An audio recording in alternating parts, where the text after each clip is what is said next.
Okay guys, so welcome to my tutorial once again dito sa ating Secure Prime. Balik tayo sa ating account. So ika 30 second na reinvestment ko na ito. So far wala pa rin tayong withdrawals dito ang ginawa at wala rin tayong downlines na nirecruit dito sa platform nito. So ngayon ang gagawin ko lang is to show you kung paano tayo mag-withdraw dito sa ating investment sa Secure Prime. So click ko lang yung yan, ito yung dashboard ko. So, meron siyang balance na $20,143.64. At meron na siyang earnings na 3,359 dahil noong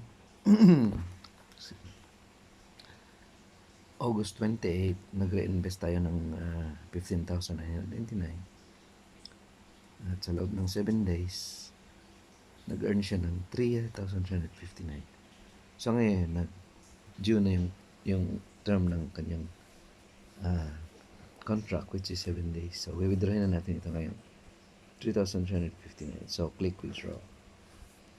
So, ayan, given na yung amount na 3,359. Click lang natin yung withdraw.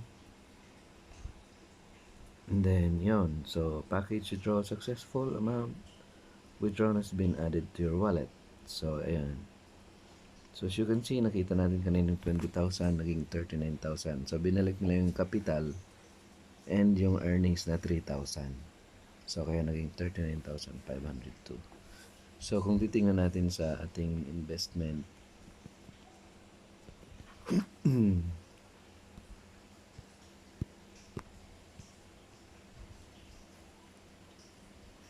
ito, click natin investment.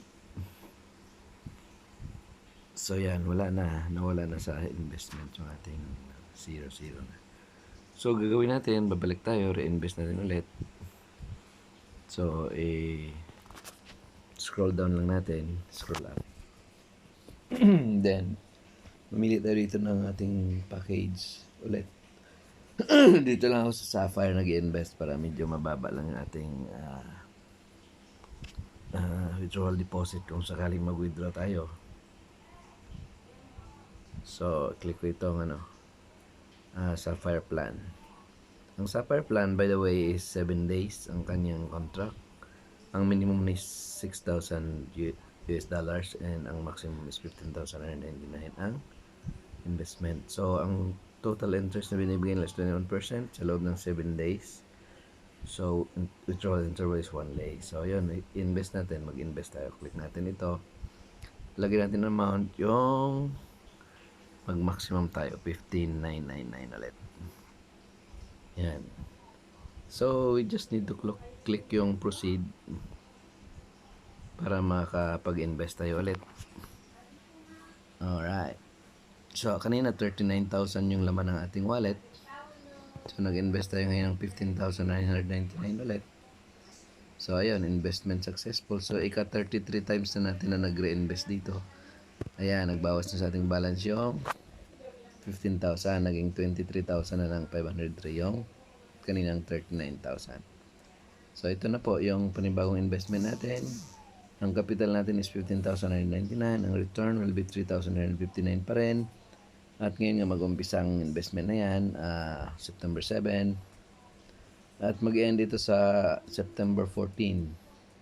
So, abangan natin guys, ito ay kikita ulit ng 21%, which is 3,359 ulit. 359. Yan.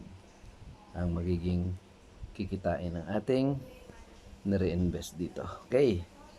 So, yan guys. Ang aking platform dito sa Secure Prime. So, hindi pa natin ito na-withdrawan. Subukan natin. Kapag meron tayong extra na pera na we're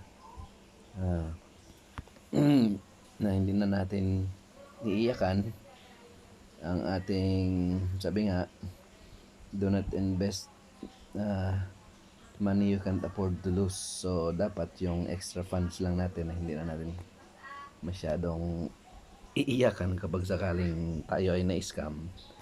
Yun lang po ang ating pwedeng ilagay. So, kasi pag nag-withdraw po tayo dito, the broker requires the broker's fee na mag-deposit tayo from our external wallet into their dashboard doon sa wallet ng company para ma-withdraw natin itong amount nito. So that's the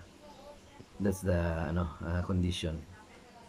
So log out ko na to, guys. Yan.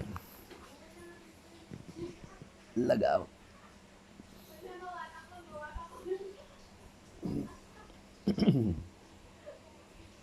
Okay.